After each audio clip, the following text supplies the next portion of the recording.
Yo, what's up? It's your boy TwixPH, and for today's video, top 5 secure DNS provider for Android private DNS. Pero disclaimer lang po, dapat yung phone nyo ay meron ng ganito, private DNS na setting. So let's start. Paano nga ba pumunta dito? So ito lang po, ayan, settings, and then punta kayo dito sa connections. Ayan, and then ito po, more connections. Ayan, and then mahahanap nyo na po yung private DNS.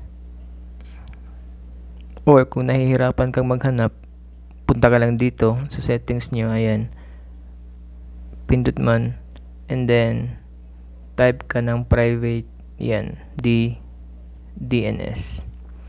Yan, pagka pindot mo, andito ka na. So, ano po bang yung mga ginagawa ng mga DNS na to? Ito po ay nagbablock ng malicious websites, and then nag-i-improve din po ng privacy, and then sometimes po speeds up your internet experience. So meaning, bibilis ng kaunti yung internet nyo. And then pagkatapos po, punta ka lang dyan, pindot, and then dito po, ayan, basically pag first time nyo pa dito, wala po nakalagay dyan. So ang first po na DNS natin ay si Cloudflare.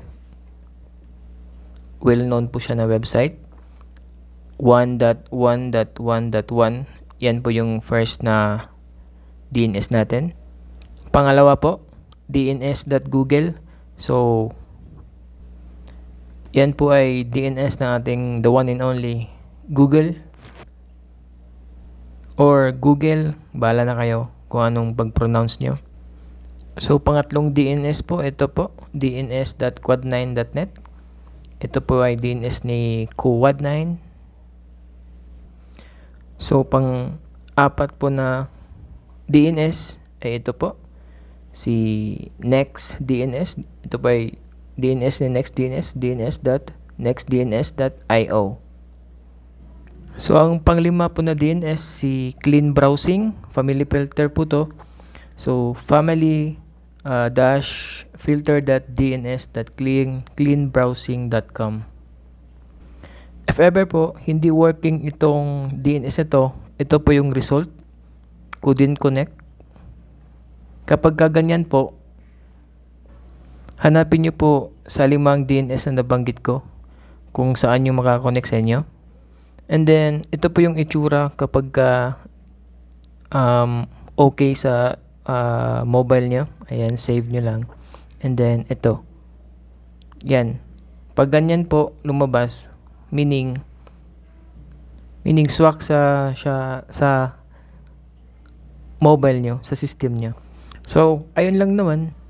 If ever working sa inyo, please share the video para mas madaling matulungan, and then comment kayo kung working o hindi, kung taga-saan kayo, para magawa nito yung paraan. So yan, it's your boy 2weeksph. Please subscribe. I'm out.